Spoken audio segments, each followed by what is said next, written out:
હિંમતનગરમાં લક્ષદ્વીપના પ્રશાસક પ્રફુલ્લ પટેલે પતંગ ચગાવ્યો। ઉત્તરાયણનો ભારે શોખ હોવાથી દમણથી હિંમતનગર તેઓ આવ્યા।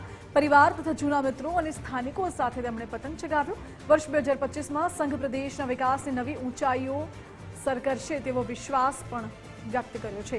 પ્રશાસક પ્રફુલ્લ પટેલે ઉત્તરાયણની શુભકામનાઓ પાઠવી છે। લક્ષદ્વીપ આંતરરાષ્ટ્રીય સ્તરનું ટુરિઝમ ડેવલપમેન્ટ થઈ રહ્યું છે।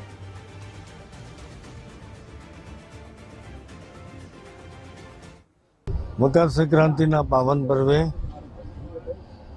सौ देशवासियों ने हृदयपूर्वक की शुभकामनाओं पाठी है। भारतीय संस्कृति परंपराओं ने ध्यान में राखी अपना पुरखोए अपना वडीलोए जनसाधारण में उमंग और उत्साह वातावरण बनी रहे, धार्मिक मूल्य साथे साथे धार्मिक मूल्यों जतन थाय एवा उत्तम उद्देश्य साथे आ पर्वनी उजवણીનો નિર્ધાર કર્યો છે। આજે આ પર્વે સૌ બાળ વૃદ્ધો વડીલો નાના ભૂલકાઓ માતાઓ બહેનો પૂરા ઉમંગ અને ઉત્સાહ સાથે કોઈ પણ જાતના ભેદભાવ વિના આ પર્વની ઉજવણી કરી રહ્યા છે। સૌને હું હૃદયપૂર્વકની શુભકામનાઓ પાઠવું છું।